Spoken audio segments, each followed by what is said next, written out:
sacrifice. The armed forces of Pakistan express their profound appreciation and gratitude to the brave Pakistani nation whose moral strength, resolve, and above all, wholehearted support and prayers remained unwaveringly with us during these testing times, which became a force multiplier for the armed forces of Pakistan. We are specially indebted to the youth of Pakistan, who became the frontline soldiers as information and cyber warriors of the country. Profound thanks are also due to you, the vibrant media of Pakistan, who also stood like Bunyanum Marsoos, a steel wall against the Indian media information blitz and fuming as well as warmongering done by the Indian media. We are extremely grateful to the political leadership of all political parties without any distinction for the unified resolve in support of their armed forces for the defense of our motherland. The armed forces are specifically grateful to the inspiring leadership of the Prime Minister of Pakistan and his cabinet ministers for taking destiny-changing decisions of the country and steering it through this critical situation. Let me share now the operational details of Operation Bunyanum Marsoos.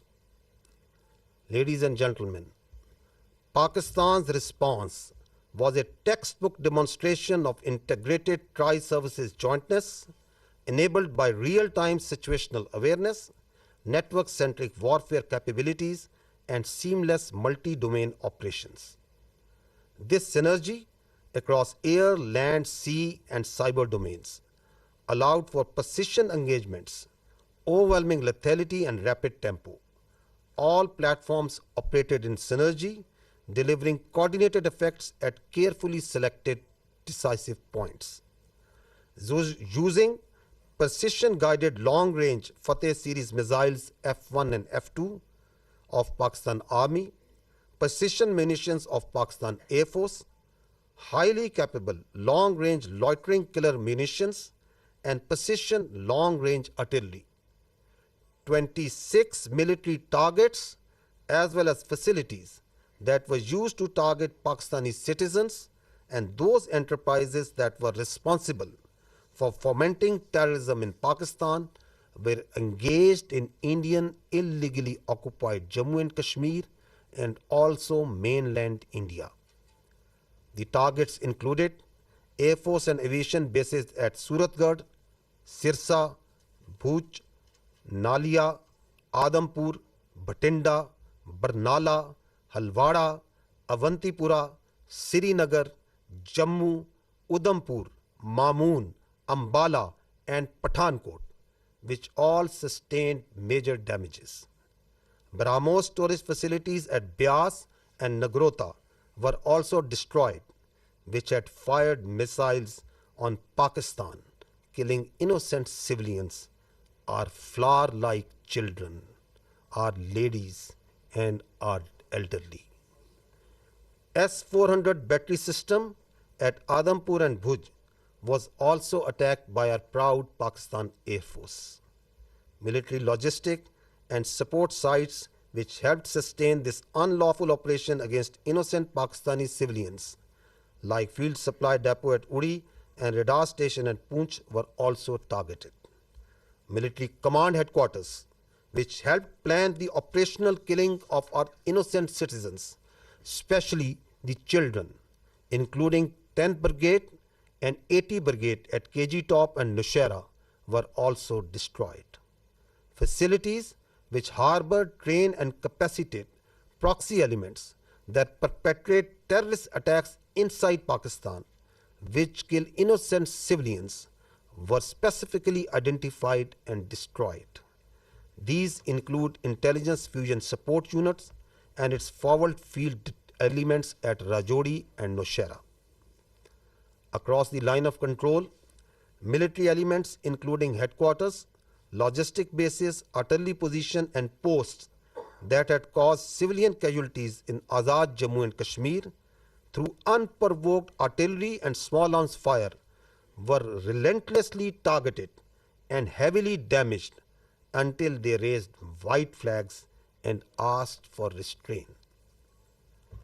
India used drones to violate Pakistani airspace to intimidate our civilians and spread fear. All through Operation Banyan Marsoos, dozens of Pakistani armed drones hovered over Indian major cities and sensitive political and government facilities, including their capital, New Delhi. And from Indian illegally occupied Jammu and Kashmir all the way up to Gujarat to manifest clearly our lethal long-range unmanned capability to indicate the futility of the use of this domain in warfare.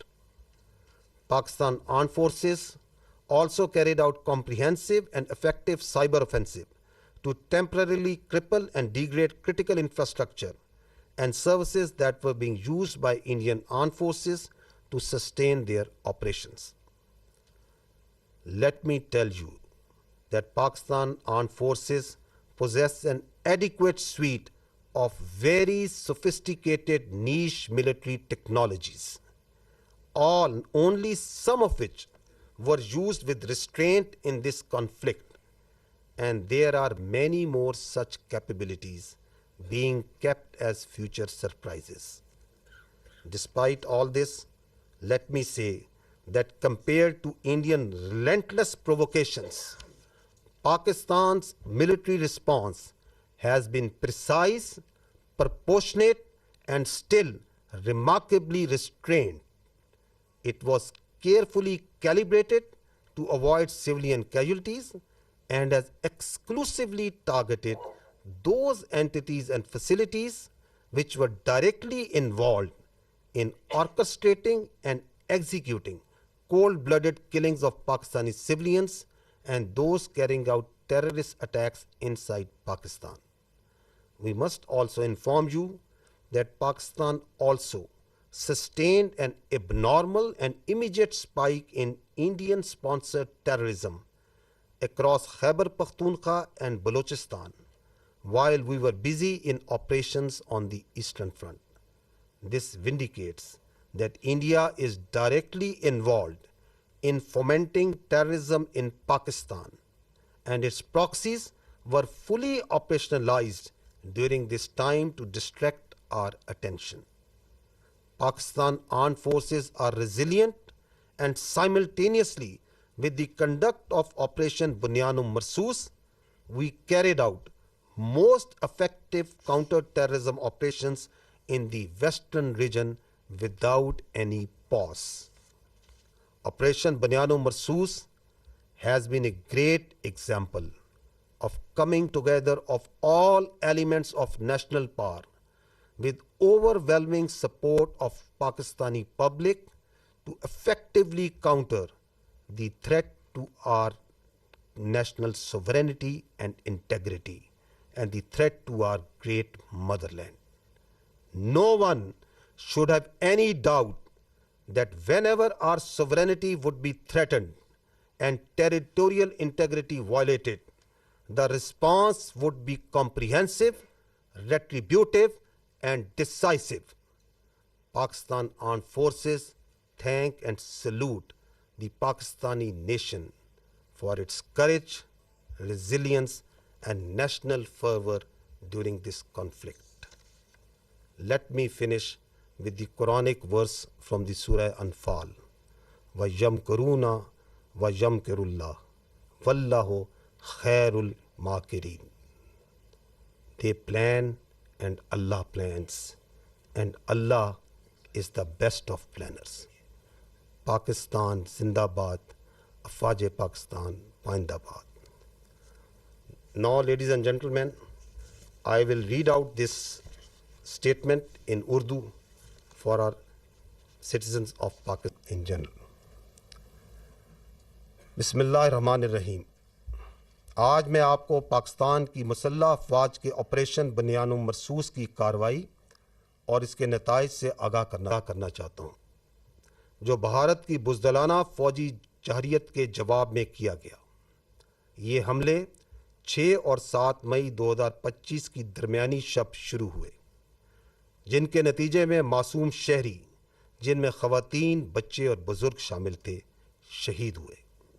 Pakistan نے بھارتی جارحیت اور ہمارے شہریوں کے بےہمانہ قتل پر انصاف اور انتقام کا وعدہ کیا تھا۔ الحمدللہ پاکستان کی مسلح افواج نے یہ وعدہ پورا کیا۔ میں سب سے پہلے رب ذوالجلال کا شکر ادا کرتا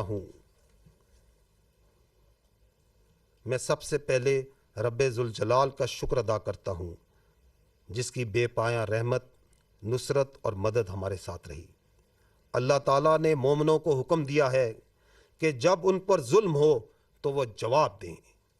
ہم اللہ کے حضور سجدہ ریز ہوتے ہیں کہ اس نے ہمیں اپنی عزم کو فیصلہ کن عمل میں ڈھالنے کی توفیق عطا فرمائی۔ ہمارے دل اور دعائیں ان شہداء کے خاندانوں کے ساتھ ہیں جنہوں نے اپنی جانیں مادر وطن پر قربان کر دیں۔ ہم زخمیوں کی جلد صحت یابی کے لیے بھی دعا گو ہیں۔ ہم پاکستان کی مسلح افواج کے ہر آفیسر، سپاہی، ایئر مین اور سیلر کے بے حد مشکور ہیں، جنہوں نے اپنی جرت، پیشہ ورانہ مہارت اور قربانی سے میدان جنگ میں کامیابی کو ممکن بنایا۔ ہم پاکستان کی مسلح افواج، پوری قوم، خصوصاً نوجوانوں کے جذبے، حوصلے اور بھرپور حمایت پر دل کی گہرائیوں سے شکر گزار ہیں، جنہوں نے مشکل ترین وقت میں ہمارے حوصلے کو کئی گنا بڑھایا۔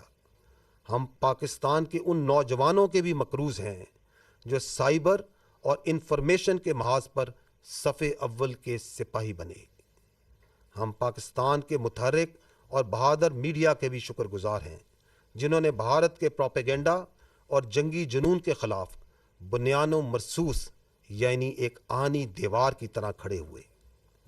ہم بلا تفریق تمام سیاسی جماعتوں کی قیادت کے بھی ممنون ہیں، جنہوں نے سیاسی اختلافات سے بالاتر ہو کر وطن کے دفاع میں متحد ہو کر افواج پاکستان کے شانہ بشانہ کھڑے ہونے کا بہترین مظاہرہ کیا۔ مسلح افواج، بالخصوص پاکستان کے وزیر اعظم اور ان کی کابینہ کی قائدانہ صلاحیتوں اور جرأتمندانہ فیصلوں کی بھی قدردان ہیں، جنہوں نے ملک کو اس نازک موڑ پر درست سمت میں رہنمائی فراہم کی۔ خواتین و حضرات، اب میں آپ کو آپریشن بنیان و مرصوص کی تفصیلات سے آگاہ کروں گا۔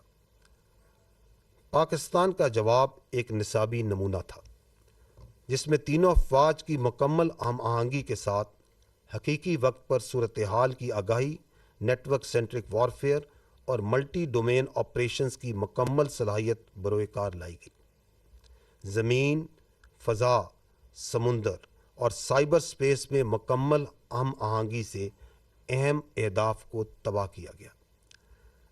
پاکستان فوج کے F-1 اور F-2 دور مار کرنے والے میزائل، پاک فضائیہ کے جدید پریسائز منیشن، طویل فاصلے تک مار کرنے والے لوئٹرنگ ایمونیشن اور جدید پریسائز آرٹلری کے ذریعے بھارت کے 26 اہم فوجی اہداف کو نشانہ بنایا گیا۔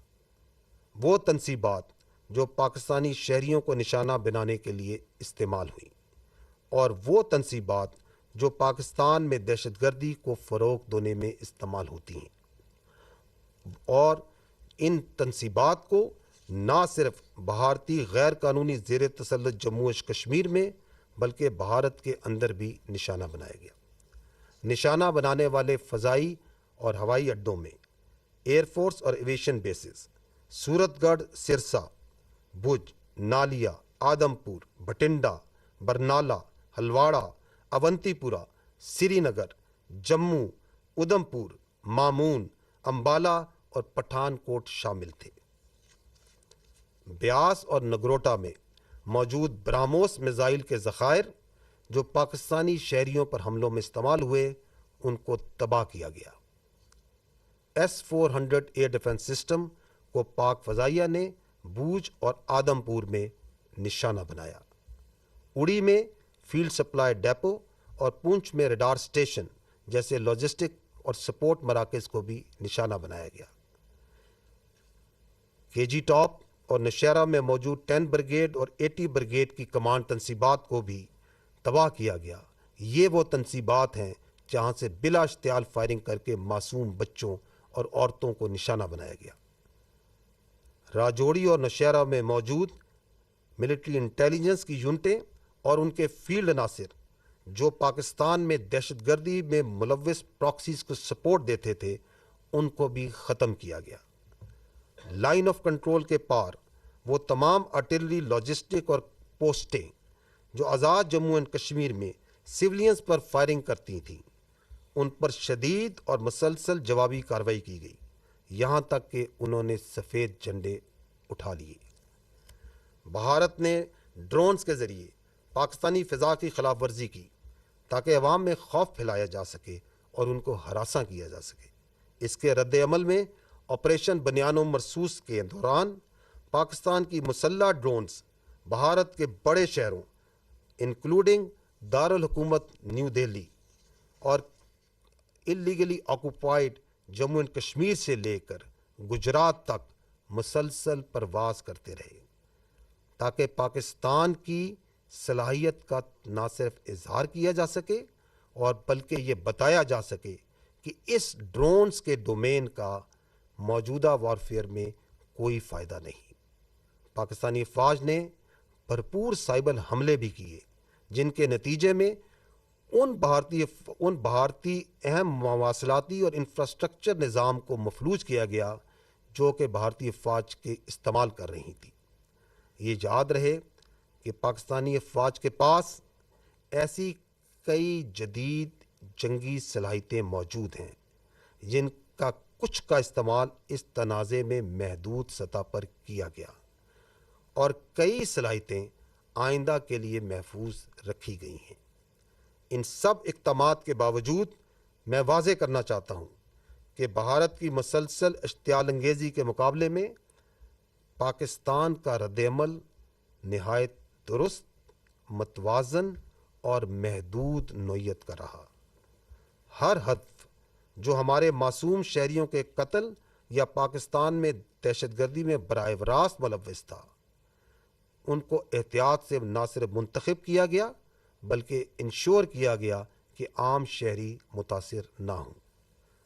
ہم یہ بھی واضح کرنا چاہتے ہیں کہ جب مشرقی سرحد پر افواج پاکستان دفاع میں مصروف تھیں تو خیبر پختونخوا اور بلوچستان میں بھارتی سرپرستی میں دہشت گردی میں غیر معمولی اضافہ ہوا، جو اس بات کا دوبارہ ایک ناقابل تردید ثبوت ہے کہ بھارت پاکستان میں دہشت گردی کو اپنی پراکسیز کے ذریعے فروغ دے رہا ہے۔ تاہم افواج پاکستان نے مغربی محاذ پر بھی انسداد دہشت گردی آپریشنز کو بغیر کسی وقفے کے کامیابی سے جاری رکھا۔ خواتین و حضرات، آپریشن بنیان و مرصوص ایک ایسی شاندار مثال ہے جہاں قوم کی تمام طاقتیں متحد ہوئیں اور متحد ہو کر مادر وطن کے تحفظ کے لیے کھڑی ہو گئیں۔ کسی کو بھی کوئی شک نہیں ہونا چاہیے کہ جب کبھی ہماری خود مختاری یا سرحدوں کی خلاف ورزی کی گئی، ہمارا رد عمل جامع، جوابی اور فیصلہ کن ہوگا۔ افواج پاکستان پاکستانی قوم کو اس کے حوصلے، عزم اور حب الوطنی پر سلام پیش کرتی ہے۔ اور آخر میں سورہ انفال کی ان آیات پر ختم کرنا چاہوں گا، وَيَمْكُرُونَ وَيَمْكُرُ اللَّهُ وَاللَّهُ خَيْرُ الْمَاكِرِينَ۔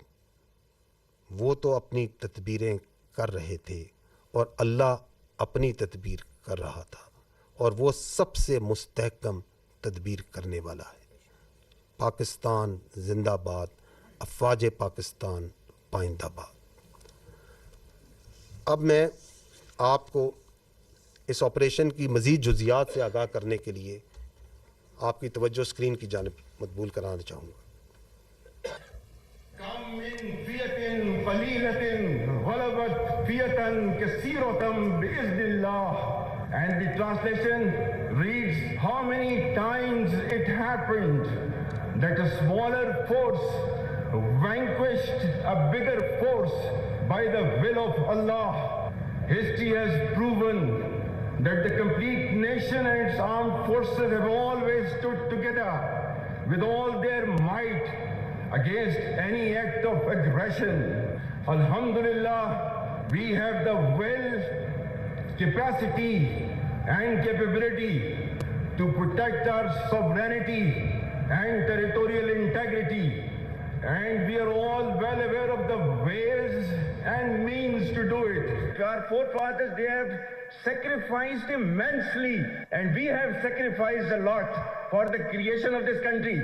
And we know how to defend it. If this great Pakistani nation and the Pakistani armed forces, if 1.3 million Indian army with all their wherewithal, if they cannot intimidate us and they cannot coerce us, these terrorists can subdue the armed forces of Pakistan. ہم صرف یہ کہنا چاہتے ہیں کہ نہ ہم تمہاری طاقت، نہ تمہاری مکاری اور تمہاری جارحیت سے مروب ہونے والی قوم ہے. Now you just wait for our response.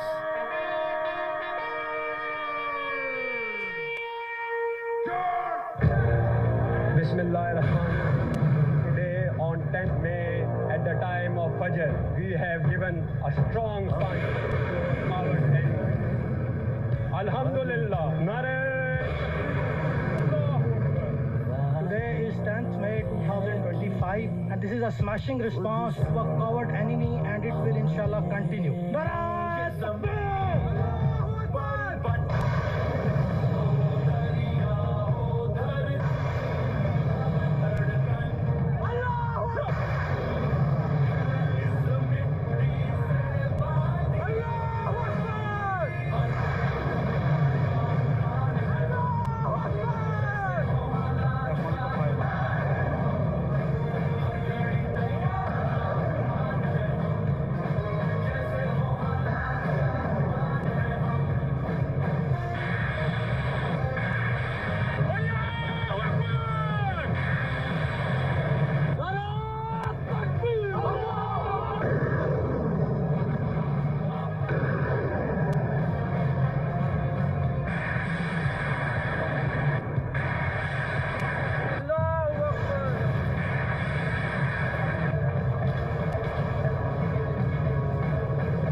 Go to the next slide. If you remember, the armed forces of Pakistan promised you three things. We told you that we will give a befitting response to Indian aggression. We told you and we told the nation that, however, this response will be at the time, place, and method of our own choosing. And we also told the nation that when we will hit the Indians, the entire world will come to know. And we also told that you will not require the Indian media to report to you the phantom strikes that they said that Pakistan is taking place. Didn't we tell you all these three things? We told you. And we also told you that as these armed forces say, we ardently love to embrace Shahadat far more than you fear death. So gentlemen, this is how it culminated. Now I will show you another clip which will tell you the story. Pakistan says the country has launched a retaliatory military operation against India.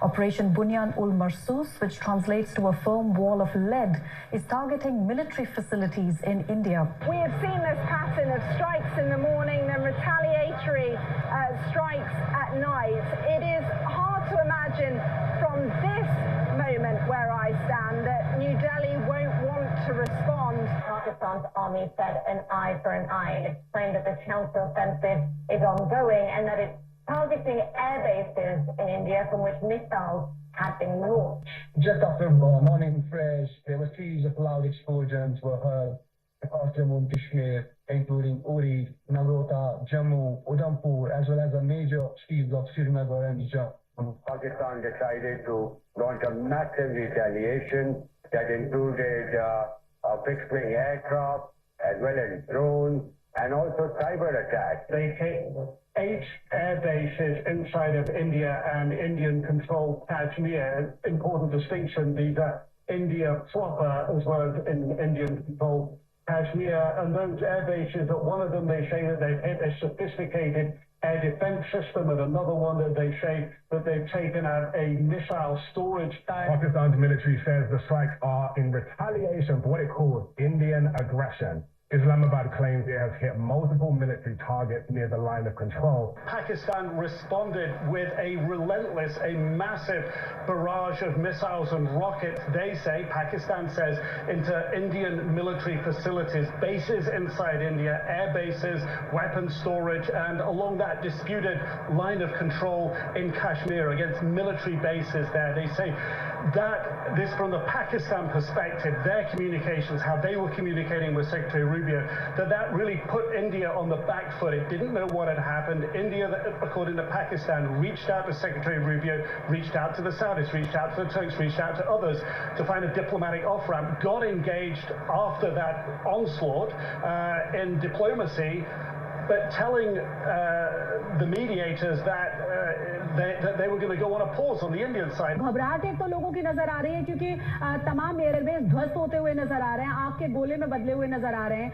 सबसे ज्यादा जो चर्चा है वो ये कि जब आप अपने एयरबेस को नहीं बचा सकते तो जनता को क्या बचाएंगे? बड़ी खबर निकल के सामने आ रही है, पठानकोट एयरबेस पे हमला होया है। जी हां दादी के पठानकोट एयरबेस पे हमला होया, दूसरे पासे जम्मू एयरबेस पे हमला होया।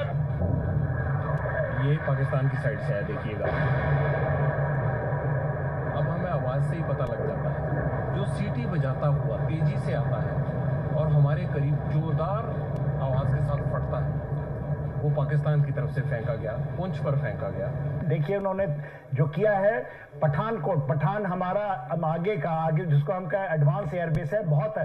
उन्होंने उधमपुर में किया है, ये किया है श्रीनगर के पास में किया है, अवंतीपुर में। सिरसा को आपने बताया एयरबेस है वहां पर, उसको उसने टारगेट किया है और तो वो ड्रोन्स के साथ साथ अपनी बड़ी मिसाइल भी दाग रहा था। पूरी तरह से धमाकों की जो आवाजें हैं वो राजौरी, पुंछ के साथ साथ जम्मू के अलग अलग इलाकों में यहाँ पर सुनाई दे रही हैं। पाकिस्तान बिल्कुल आखिर में ये इस्तेमाल करेगा और पाकिस्तान को शुरू में ही इस्तेमाल कर रहा है। और भी बहुत सारे मिसाइलों का जखीरा है और इससे से भी ज्यादा कारगर मिसाइल है. The attacks that have been coming in from the Pakistani forces, we saw how they lit up the entire border area all the way from the north in Kupwara, in Uri, where the ceasefire violations were taking place. Then we saw the drone strikes which were taking place in the Jammu area, all the way down to Bhuj. There were several attacks coming in from the Pakistan side, several drone strikes which were coming in from the Pakistan side.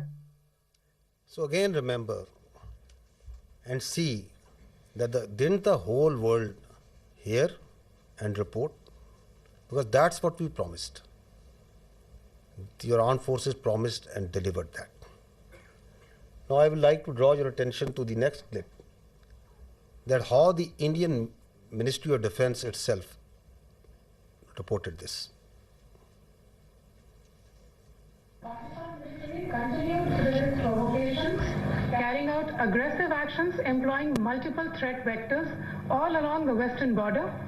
Pakistan employed UCAV, drones, long-range weapons, loitering munitions and fighter aircrafts to target military infrastructure. Pakistan military also resorted to air intrusions using drones and firing of heavy caliber weapons along the line of control. Air intrusion and several harassment attacks were also attempted from Srinagar till Nalia at more than 26 locations. Damage was sustained to equipment and personnel at Indian Air Force stations at Udhampur, Pathankot, Adhampur and Bhuj. There were also several high-speed missile attacks noticed with heavy damages to other military stations in Kupwara, Baramulla, Poonch, Rajouri and Kohenoor sectors continued.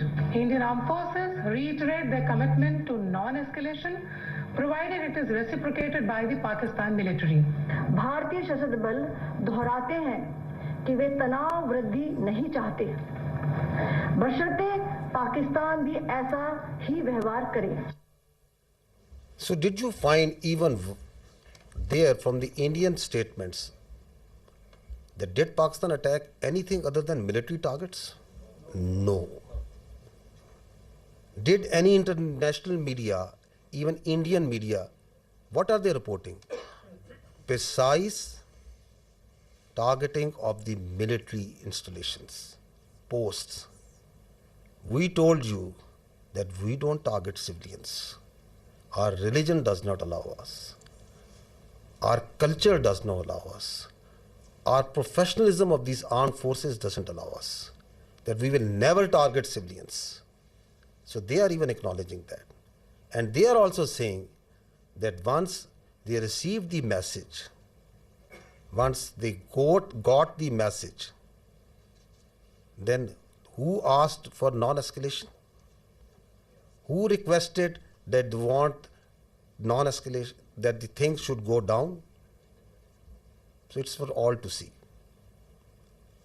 So now I will request first Vice Admiral Rab Nawaz to give you a short brief on the naval operations that were part of the Operation Bunyan Marsoos, followed by Air Vice Marshal Aurangzeb on the air operations. And after that, we will take your questions and answers.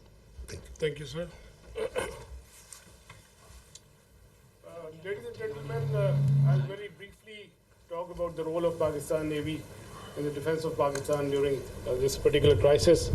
And by the grace of Almighty Allah and with Almighty's help, we were able to defend Pakistan's sea frontiers and deter an enemy which is numerically superior. We kept the enemy at bay, and I'll just briefly talk about how we executed our operations.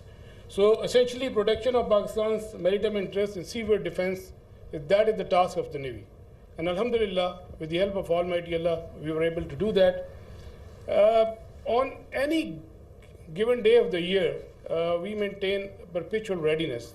And what that means is that our ships and submarines, they are stocked up, all the military logistics are stocked up. And for us, the transition from peace to war is not only swift, it's almost invisible.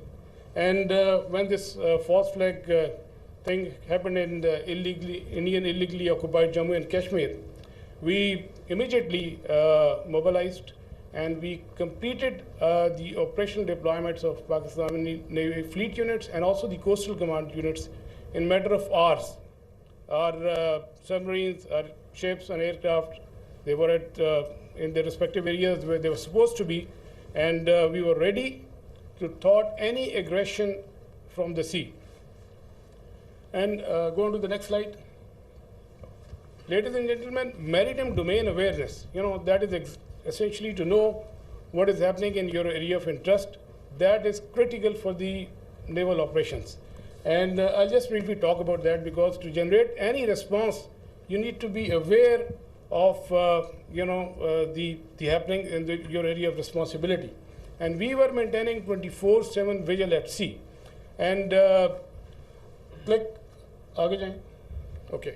A couple of days back, there was a hype. You heard about INS Vikrant approaching Karachi. And I'll just briefly tell you that we were keeping a very close eye on the activities at sea. And this is essentially the Indian Navy surface disposition throughout these days. They had a couple of ships in this particular area. They were moving around in this area. And then there's a ship off Salalah, which was operating over there. And this is the much talked about the Indian carrier. We were monitoring it right from the day one. On 30th of April, it was here. Then it moved up here. Subsequently, it moved up here. And on the night of 6th and 7th May, it was back, close to Ratnagiri, very close to Mumbai. And then on 9th May, it was here, essentially 400 nautical miles away from Pakistani coast. And again, then it retreated back close to Mumbai. So we were keeping a very close track on this particular carrier movement. And there was no cause of concern at any time. If the carrier comes closer to 400 nautical miles and even closer, that essentially simplifies our problem. So we were, the Pakistan Navy Maritime Air Arm, in coordination with the strike component of Pakistan Air Force, they were cockpit ready to generate any kind of response at that time, at all times. And I was in constant communication with the Deputy Chief of Air Staff, Air Vice Marshal Aurangzeb, at all times, and we were just ready. If there is any aggression from the sea, we were there to respond effectively. And let me say another thing. That is, you know about the carriers, you have seen them in the movies, but as a professional military officer, I don't want to underestimate the enemy, but let's put the things in the right perspective. The INS Vikrant and the carrier, the Western carrier, there's a huge difference. This is an aircraft carrier which essentially sailed with 8 to 12 MiG-29s, which was barely essential to carry out its own air defense. The purpose of the carrier is power projection and to ensure air superiority in a given sea area.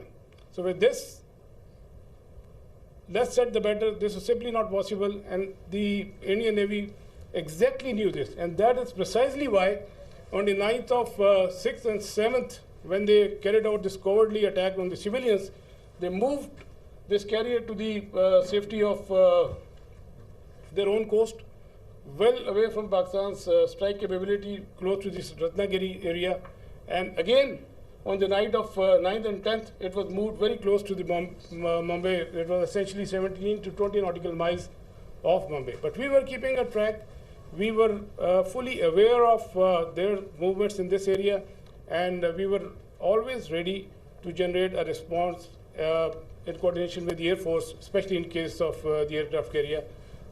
Subsurface elements, the offensive element, they were offensively deployed. They were in their respective areas and ready to generate a response.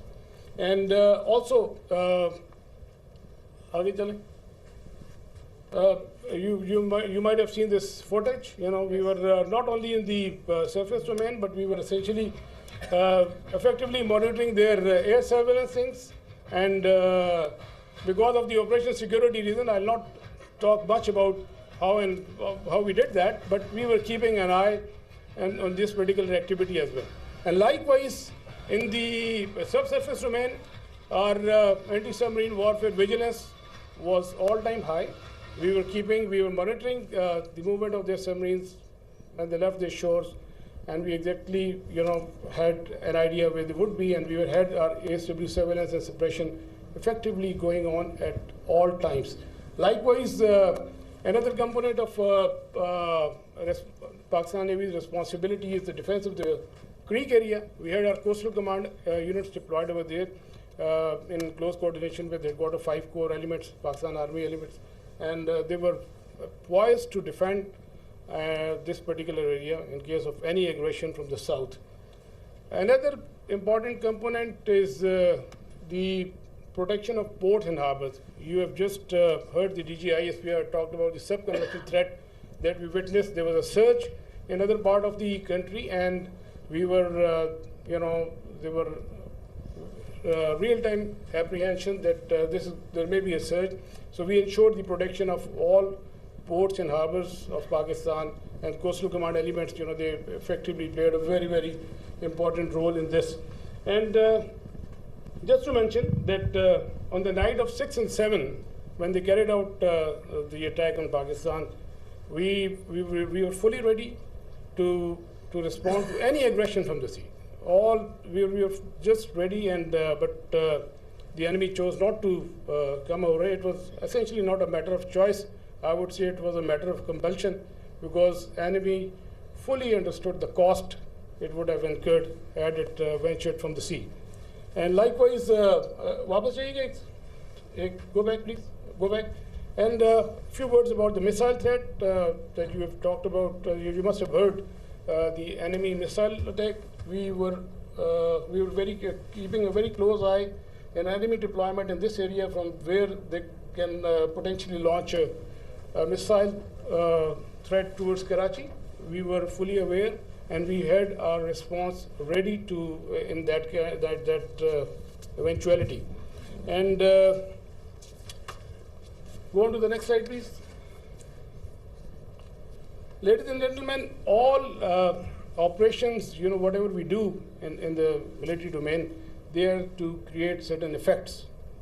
We look for the effects, and the effect that we created, we were able to resolutely, with our posture, we were able to deter the Indian Navy despite its numerical superiority.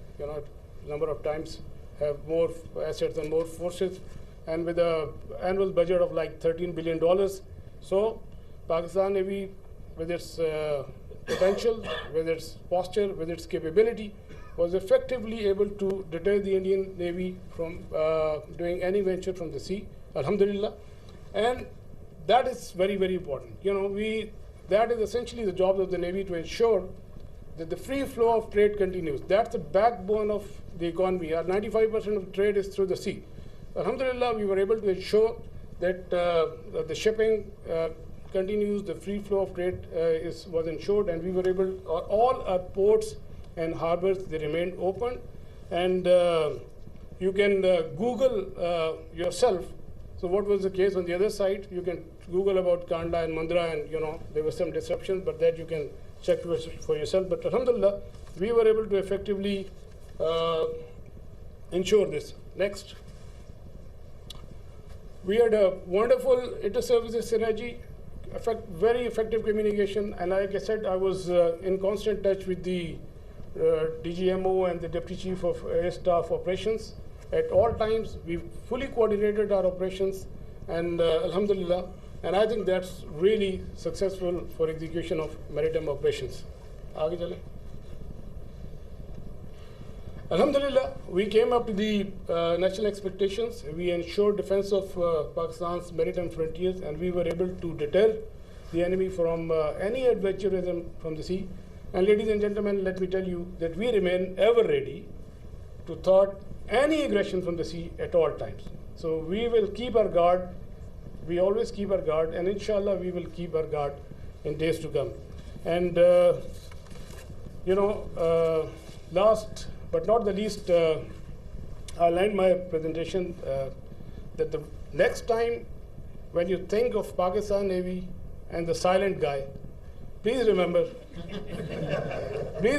that with the help of Almighty Allah, our actions will always speak louder than words. Thank you very much, and I request AVM Aurangzeb.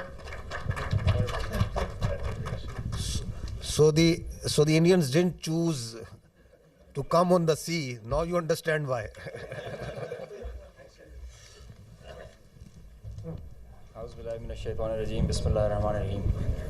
وتعز من تشاء وتذل من تشاء biyadikal khair wa huwa ala kulli shay'in qadir. On behalf of Pakistan Air Force, Chief of the Air Staff, Pakistan Air Force, I stand here with you all with deep-rooted humility and gratitude. I am so thankful for Allah helped us in achieving whatever we desired, even whatever we deserved, more than what we deserved. For being able to be up to the task for PF, as they say, second to none. Ladies and gentlemen, as the DGISPR mentioned, I am Deputy Chief of Air Staff Operations. I'll pick up from where I left day before yesterday. PF versus IF, 6-0. The PF's response has strengthened Pakistan's national security, alhamdulillah. And it has even strengthened our commitment, the enduring commitment the PF has for stability and peace. But I have no doubt, and I can say with assurances, that the real genius and the mastermind, the cerebrum behind the design and the aim and the structure, the game plan of PF was the Chief of the Air Staff, Air Chief Marshal Zahir Ahmed Sidhu. He asked us to do 3 things in our response: re-establish deterrence, neutralize key threats, retain control of air. And I will show you in my presentation how we try to do that. Slide. During the befitting response that we generated in our first episode, we attrited the IF's pride, the Rafales, resulting in this entire fleet almost coming to a standstill at ground position. You could see that they were not flying after that, at least not close to their western border. This reduction in flying to bare minimum actually reduced their liberty of action. They curtailed their options. Slide. This is the Pakistan's air defense environment. Pakistan air defense environment is offensive, it's integrated, it's credible. And I'll show you. IF initiated having no space with their manned aircraft, they initiated with their unmanned aircraft operations, targeting Pakistan's civilian population and their infrastructure. Here you see all these spots all across the swath of drones and UAVs who are coming inside our territory, which is being picked up by all our radars from the moment they were entering, even before that. Slide. Now, PF's air defense environment is suitably configured to detect enemies' low RCS radio radar cross-section, high and slow speed platforms. That you can see that they are all visible by the time they are entering. Slide. So the anti-drone systems of Pakistan Air Force and Pakistan Army also, in Navy, they rendered the enemy US drones attacks ineffective by spoofing, jamming, and making their systems, rendering them unserviceable. Slide. All drones with low cross-section also were detected, rendered useless through utilization of the indigenous GPS jamming systems that we have, the data and the SATCOM link denial that we created through our indigenous systems that we have made ourselves. So whenever those systems were attacked with the soft kill, they had their error induced into the GPSs and they were going haywire. And whenever they were coming closer to any civil population or civil area of high value, a direct or a hot kill was achieved on them. Slide. So here you can see they were neutralized mid-air with the hard kill whenever they were coming close to any population or any area. Being in a sparsely populated area, they were left all around and they were applied with the soft kill. Slide. Now, after that, when the US chapter was over and they were fearing PF's retribution, in utter desperation, the IF resorted to a highly escalatory, very irresponsible surface-to-surface and long-range vector application.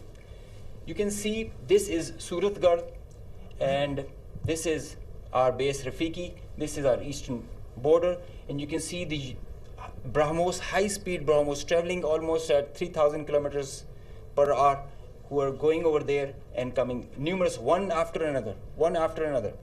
And now they were being attacked with PF's soft kill. We were inducing the errors into them, into the GPSs, which increased their CEP. The probability of missing their target increases.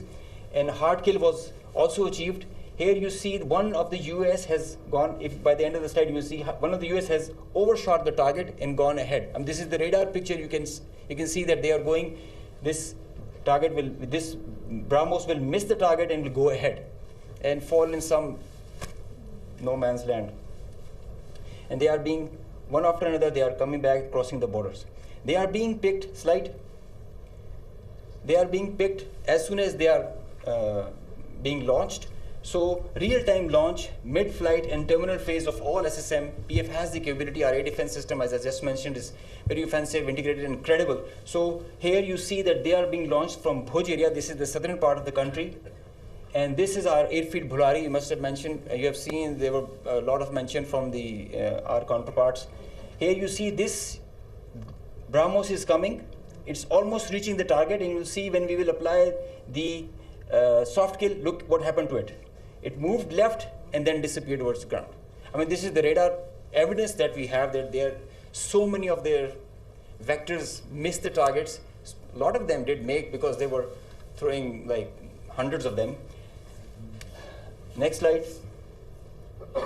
There is one more very interesting thing that I would like you to all see. This is where it is launched from our eastern side towards Jaisalmer. This is our airfield Shahbaz, Jacobabad. Now this BrahMos is crossing on top of Shahbaz, and it is going towards our western border, almost to our neighboring country, towards that. You can see this is going there, it's going ballistic.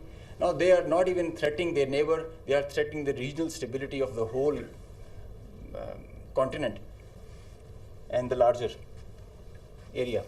So effective sensor to shooter grid that was made by PAF, and the potent hardened soft kill capability that led to the missed target opportunities for lots of their surface to surface and long range vectors.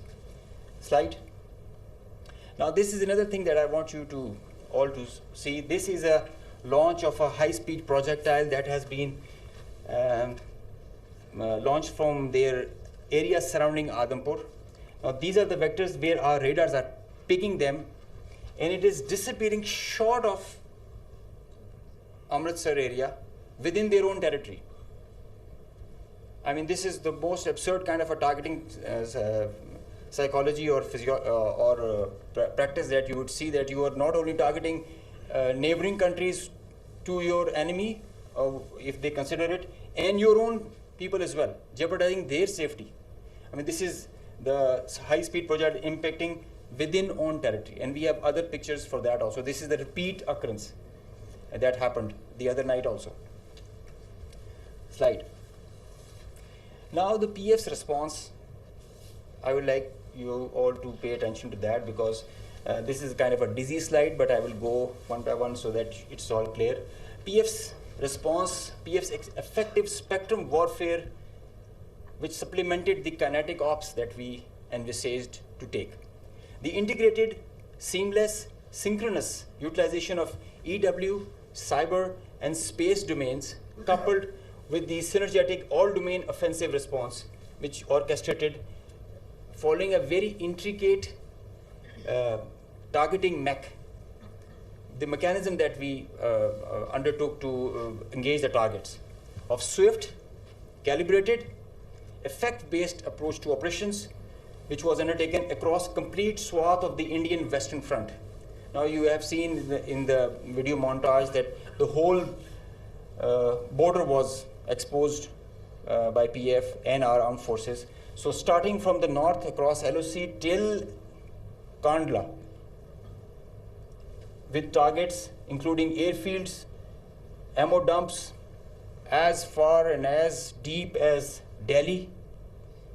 You can say something about Islamabad, which is a stone's throw distance, and Delhi, with, as the DGISPR mentioned, some other cards up our sleeves with more ranges.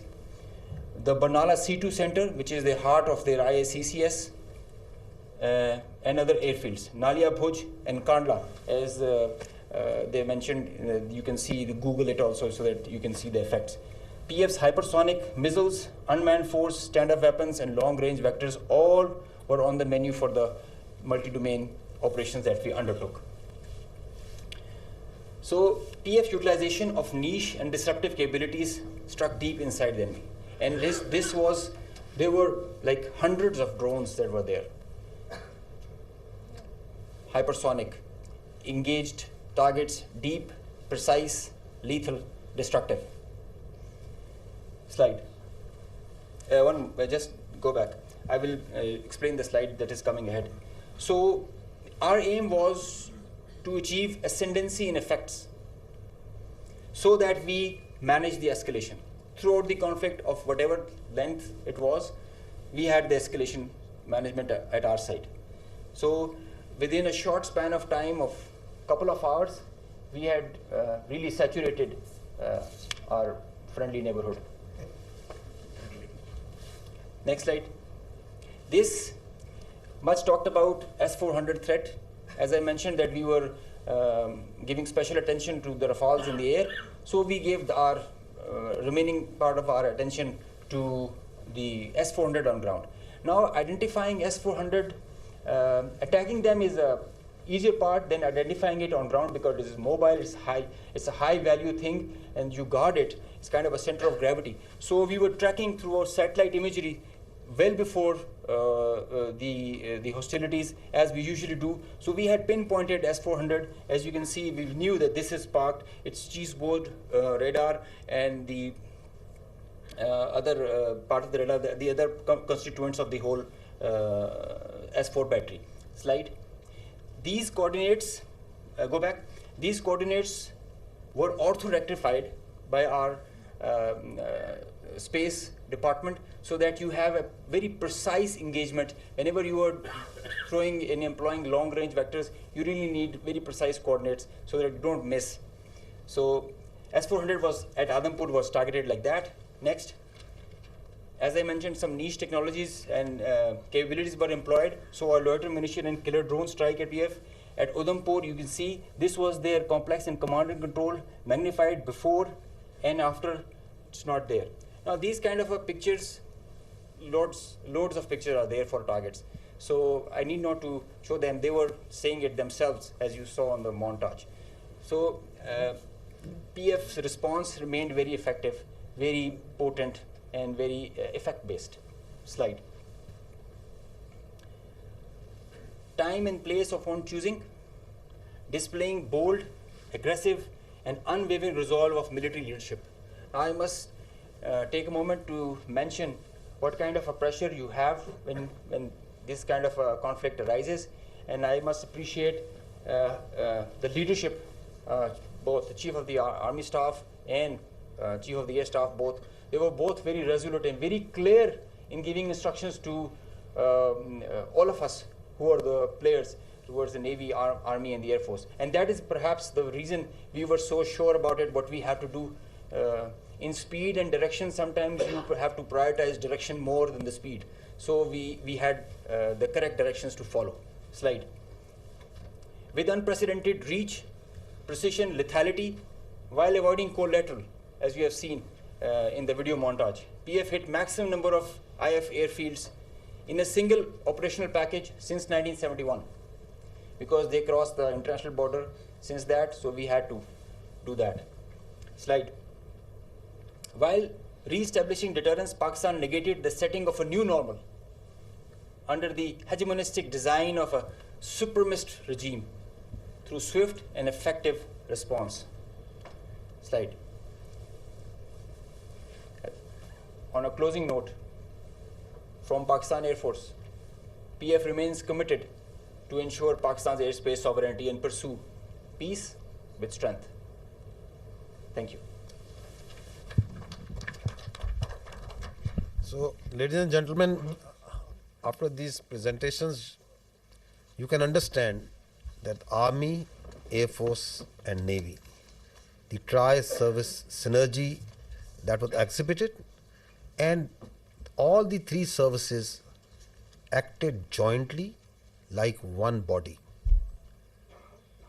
And just a mention on the air bases that were targeted by the Indians. We have the post-damage assessment report from all. There has been certain infrastructure damage. Of course, there has been. Only one aircraft has minor damage, which will be repaired and soon operational again. So, because the air defense system of Pakistan worked efficiently and very effectively. A few examples of that have been given to you by the AVM Aurangzeb. The drones that came in, 84 was shot and they never went back. And we also promise you that they can send anything. Whatever they will send, it will not go back. So that's a promise also that we kept. So now we can start with the question and answer. And before that, we again first bow our heads in humility to Almighty Allah for giving us this great success, and the people of Pakistan for the support that was with the armed forces. And the armed forces and the people of Pakistan were one body again. They worked together for thwarting this threat against this motherland. So we can have the first question.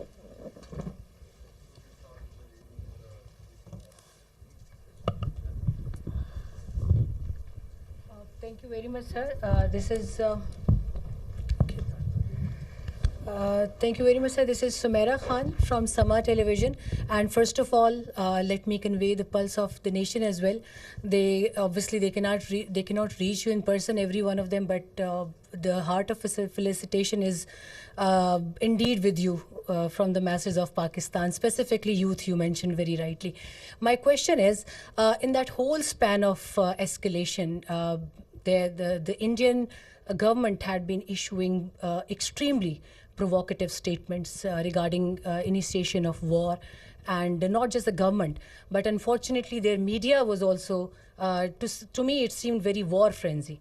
And but in that whole time, in the meanwhile, I saw Pakistani side and I saw you very defensively responding to all the hegemony and Indian aggression. So I just wanted to know that it was part of your strategy. What was that? Or you never wanted that escalation to rise to all those levels? And a quick comment from Aurangzeb as well, that the multi-domain, how would you elaborate it? How did you incur it in the PF strategy to kill the Indian side in the battlefield? Thank you. So as far as question to the escalation is concerned, let me say it. The reality is that in a conflict which is between two rival nuclear powers, such a conflict is actually an absurdity, and it is inconceivable and sheer stupidity. Why? Because that conflict can lead, in the case of Indo-Pakistan, India-Pakistan, can lead to the peril of more than 1.6 billion people. So, in reality, there is no space for war between India and Pakistan. And if anyone wants to carve out this space for war, he is actually carving out space for mutual annihilation. So that is why you saw that in this conflict, Pakistan acted in a very mature manner. And through conventional forces, we maintained escalation control. Through conventional forces, we gave them a two-notch up response, while also ensuring that these forces, the Pakistan Army and the other forces that were employed on the Western Front, on the counter-terrorism operations, no pull is also exerted on them. Thank you.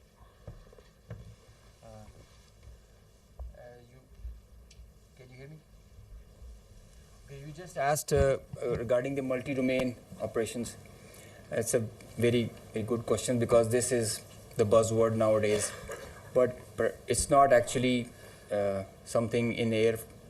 It's an actual real milestone for PEF. You know, the warfare has changed drastically, and so has everything that is associated with it. It's not the erstwhile concept where you can just get the number of aircraft in air and see. It's called a new AMSO, the electromagnetic spectrum operations. It's a whole new environment that is there. And everything that is regarding Air Force and in the air, it's concerning the electromagnetic spectrum. Now, air supremacy has to be preceded by a spectrum supremacy. And if you control the spectrum, you control the conflict. So Pakistan Air Force, and especially this is a thing that is pursued so vigorously by Chief of the Air Staff, that we have to have that spectrum warfare capability. And you saw how we manifested it. It is a combination of EW, space, cyber, air, land, and sea, command, control, communication, infrastructure, information. All these things, they are in the wider spectrum of electromagnetic operations. And that is how you create an environment. You create an EW web that you manifest in the whole operations. It has to be choreographed at each step, and when to administer what. And it has to be preconceived. I mean, you can't do it randomly, and you cannot just do it on your whims. So you have to understand the whole idea and whole architecture. It might get pretty technical, but multi-domain operations is the need of the day, and all those air forces who kind of relegate it, they end up in the wrong side of the barrel. So Pakistan Air Force prioritizes it. We have our own Spectrum Warfare Operations Center, which is controlling the even in a small battle or an engagement to a larger campaign. Because now all the players who are there, all aircraft, they have so much of sensors and there's so much of fusion going on, the data links, the software-defined radars, they're all thriving on the electromagnetic spectrum or being challenged by it. So each player is taking a campaign-level decision, the kind of information he is having. And if he doesn't get that information, he is redundant. So electromagnetic warfare is the need of the hour, and multi-domain operations is what carries you, propels you to perform and achieve the mission success with mission survivability, denying the same to the enemy. Thank you. My name is Kiran. I'm from the Khorasan Diary. Sir, I have two questions on what basically I need confirmation. Is that one, when President Trump tweeted about the ceasefire, they said that Pakistan and India can talk in a third country. और अभी जो शाम में Indian authorities की meeting press conference हुई है, they said that the DGMOs spoke in which Pakistani DGMO asked for ceasefire first, and tomorrow there is a call already planned at 1200. Meanwhile, the IAF said that their operation is still continued. So what is Pakistan's strategy tomorrow when the two DGMOs are going to talk? And the second thing is that as international media also reported that Pakistan has Indian pilot in the custody. So do we have Indian pilot in our custody? And if we have, are we going to return her or him? So I can confirm you very clearly, we don't have any pilot in custody. This is all social media chatter. This is all part of the multiple source of fake news and propaganda that keeps on, that has been generated from multiple sources. As far as your first question is concerned, let me say it very clearly and put it on record. Pakistan never requested. The fact of the matter is that on the night of 6th and 7th May, once those ghastly and cowardly attacks were made, the Indians requested after those attacks, and Pakistan gave a very clear response that we will communicate back only after we have given the response that this and retribution that this act deserves. So on 10th of May, after that response and retribution, that just retribution, targeting not the civilians, but those military establishments, those units, those places from where the attack on the civilians, the innocent civilians, the children was made, once they were neutralized and taken out. And on the request and intervention of the international interlocutors, we responded to the already made request of the Indians. And if you see publicly, what's on the public record? What I have shown you just now. What was the public position of the Ministry of Defense of the Indian Armed Forces? Who was asking for non-escalation once the just retribution of Pakistan Armed Forces have gone? So I think the record publicly, the facts speak for themselves.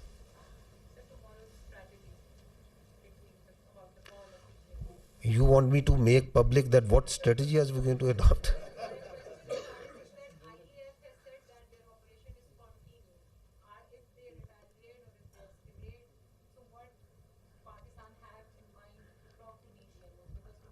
For any threat, anything that they can pose, posture, your armed forces are always vigilant and ready. We have proved it on ground multiple times. We can prove it. So, and we don't respond. And we are not here for a response that what they said. And so it's not that what they said that I have to say.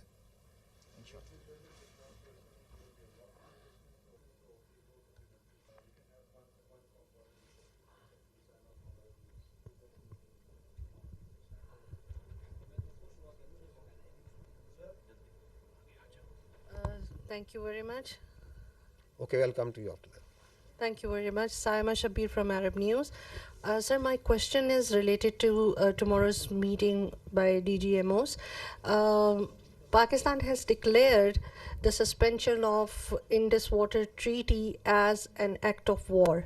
So if tomorrow on the agenda, this Indus Water Treaty suspension is on the table and India does not call it off, I mean, it does not regulate it again, and it is suspended till the time. So what would be the strategy by Pakistan Army, because Pakistan has called it an act of war? So the position of the government of Pakistan on the Indus Water Treaty is absolutely clear, and no further comment is needed on that.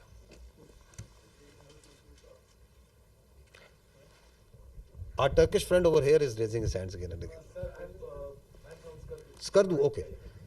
I thought you are from the Andolo news agency. Sir, many people thought I am Chinese here. Yes. Khaplu, great place. Great place. I am from Khaplu Chwar at the border area, just a half hour from the Indian border. Okay. Sir, I am from okay. Sorry for the mistaken identity. So we can go with the question. Sir, my question is that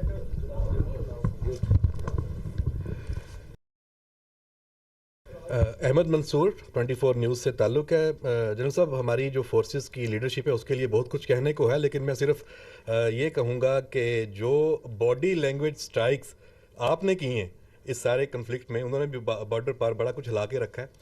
सवाल sir मेरा ये है कि मसला कश्मीर एक ऐसा है कि उसकी वजह से दो एटमी जो ताकतें हैं वो एक खौफनाक जंग पूरी दुनिया को हिला के रख देती है। इस दफ़ा फिर यही हुआ, और अभी जो सदर ट्रंप ने अभी जो दूसरा ट्वीट किया है उन्होंने मसला कश्मीर को एक मुतनाज़ा इलाका करार दिया है, उसका जिक्र मुतनाज़ा खित्ते के तौर पे किया है।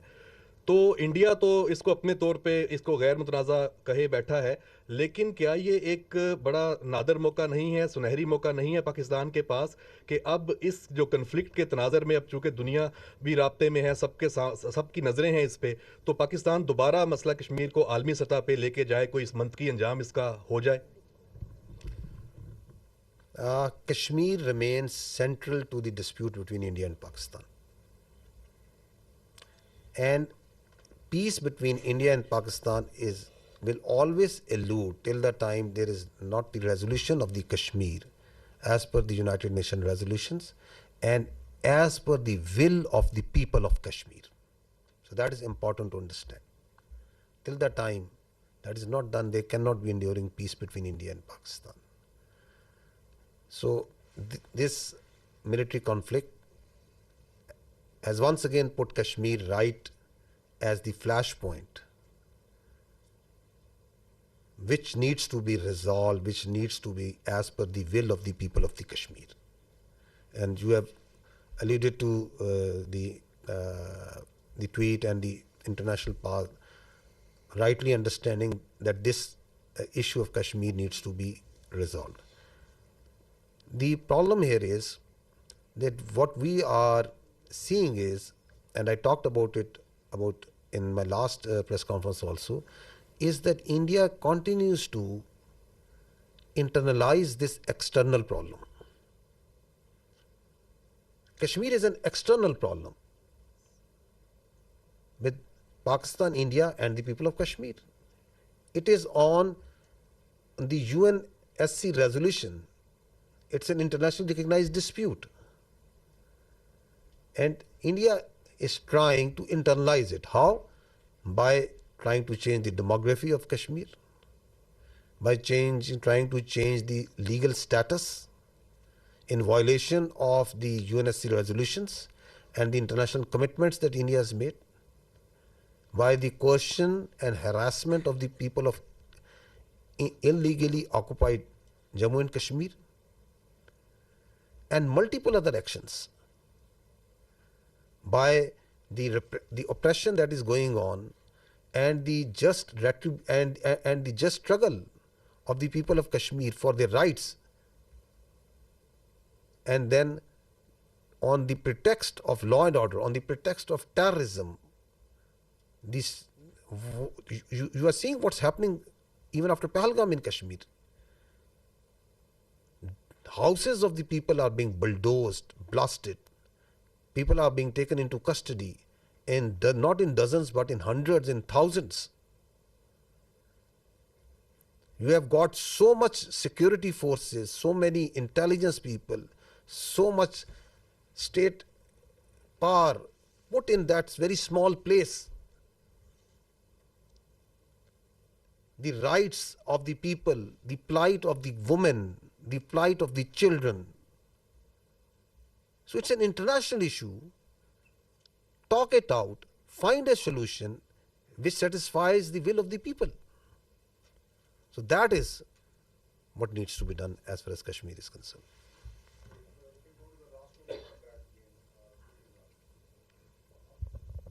सर मोहम्मद इमरान सुनो न्यूज़ से। सर मेरा क्वेश्चन ये है कि क्या इंटरनेशनल गारंटीज दी गई हैं कि जो सीज फायर है वो कोई लंबे अरसे के लिए सस्टेन कर सकेगा? You see, being the spokesperson of the armed forces of Pakistan, I can state with 200% certainty that the Pakistan armed forces are holding the line of control ceasefire. No violation is being made by Pakistan Army or the armed forces. Because we are a professional army and we strongly abide by the commitments that we make, and we follow in letter and spirit the orders of the political government. That's what the professional army does. Now, if you see in reality what's happening in Pakistan, Pakistan is celebrating peace. You go to the streets and towns of Pakistan, the Pakistanis are celebrating peace.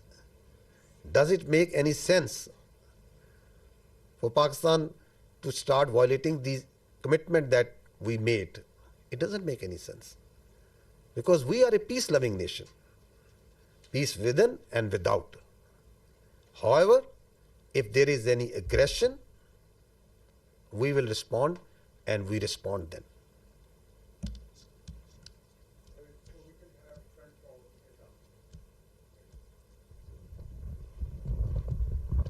So thank you so much. My name is Raza. I'm from Iranian State News Agency. If you allow me, I have a question from the Honorable Vice Admiral So thank you.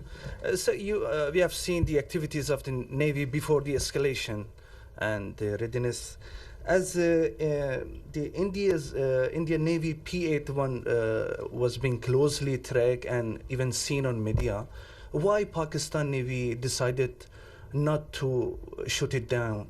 And you refer to the limitation facing by the Indian aircraft carrier. Keeping in view the limitation of the Indian aircraft carrier, can you please explain us why India have not brought its carrier to, for so-called possible attack? Thank you very much. Thank you very much for the question. Okay. First of all, like I told you that the war is not fought in isolation by a single service. So, whatever we do, it's a very well coordinated effort. So, all actions are calibrated amongst the three armed forces at what time, what is to be done. So, at that time, when that was the video of 4th and 5th of May, we just demonstrated that we were keeping a very close vigilance. And I've mentioned our, the very effective coordination and collaboration with Pakistan Air Force. So I'll not go into those details because of the operational security reasons. But essentially, that was simply to send across a message that if we can track, so we can go to the next level, but that is based on the national decision-making. That's not an isolated. The Navy will always act in sync with the all three services, and that would be a national security decision-making thing. So when the time will come for that to happen, so inshallah respond in that fashion. The aircraft carrier, I mentioned, for example, we can have that slide, Kazim, if he's here. So this is the aircraft carrier which is having 8 to 12 Big 29s, which is barely enough to carry out its own air defense. And aircraft carriers, if the Western air carrier, if you talk of the 4th class aircraft carriers, they carry like 75 plus aircraft. And the purpose is to project the power and to have the air superiority in a theater of war. Yeah. So, and that is how they influence operations from sea to land. So here, in case of INS Vikrant, the aircraft that it was carrying, they were barely enough to carry out its own air defense. And, the question of projecting power ashore or to maintaining an air superiority in a conflict theater, that's simply not possible. We know that, the Indian Navy understands that, and that is why it was more of a psychological, trying to create a deception or a psychological effect. And we fully understood that. And like I said, we were ready. Had there been any aggression, we, in close coordination with Pakistan Air Force, we were always ready. They were cockpit ready to generate a response. We have a mechanism worked out with the Pakistan Naval Aviation assets and Pakistan Air Force assets. So the response was always ready. And this is simply, let me say it politely. I did mention that as a professional military officer, I don't want to underestimate the enemy, but let me tell you candidly that INS Vikrant, with its present capability, it's effective essentially in the IO domain, and which essentially you saw that article in the Telegraph and that hype about. So essentially, its effectiveness is restricted to the IO domain, and had it not been the case, it would have projected the power ashore and it would have created some effect. So they understand the limitation, and we also understand that. Thank you very much.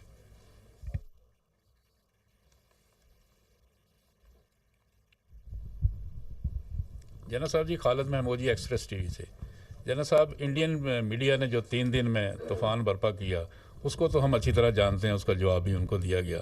आज जो उनकी spokes person थे, military spokes person, उनकी आज press conference हुई, उसमें उन्होंने बताया कि बहावलपुर में जो उन्होंने टारगेट किया था, उसमें रऊफ़ नामी शख्स को उन्होंने टारगेट किया था, और उसको वो बहुत हाई वैल्यू टारगेट अचीवमेंट उसको शो कर रहे हैं। आप बताइएगा कि क्या ऐसा कोई वाक़या वहाँ पे हुआ और इसकी हकीकत क्या है? I think this question was discussed day before once we had the last press conference. And because this was discussed in this point was made by this, so we have pulled out the same video clips. So I'll just see that first, so that you can see what the fact of the matter is. If you can, if we can run that clip, because the reality is for everyone to clear, is obviously for everyone to see. So you see, yes, this one. If you just stop here. So this is the Indian High Commissioner in UK who is showing on international media picture of a person leading the prayers. You can see that. Now he is saying that this man is brother of an alleged person who is in incarceration, and that this man is the brother of that terrorist, the alleged terrorist that they say. Now run this. If you can run this clip. This person here is a sanctioned terrorist under the American sanctions regime. His name is Hafiz Abdur Rauf. So he's saying, stop here. So he's saying he is Hafiz Abdur Rauf, who is a sanctioned terrorist, and this terrorist is leading this prayer. So he is a High Commissioner of the Indian government. No, go ahead. That you're mentioning. Look who's behind it. Pakistani military. Look at the coffins there. They have the Pakistani national flag. Masood Azhar's brother has been killed in Operation Sindoor. That's Maulana. Now stop here. Rauf Azhar. Masood Azhar. Kindly, please. So what he's saying now, their media is saying that no, this person has died. So at the same time, he's dead for them. At the same time, he's alive for them, to whom to believe. So what we did was, we tried to reach out this man, because there was a person who was leading the prayers. Now we'll show you that man. Abdul Rauf Azhar killed in Operation Sindoor. Your own Pakistani military has said that Masood Azhar's family has been killed. I'm quoting the Pakistani military. No, stop here. No, please stop here. Kindly, please. No, the misinformation that is being spewed from the Indian side is being also picked up by international media, because they push it out so aggressively and so much that a journalist of an international media is saying, believing that the brother of the story, because that story has been told, has been given to her by a very top-ranking official. And she's saying that the military officials of Pakistan have said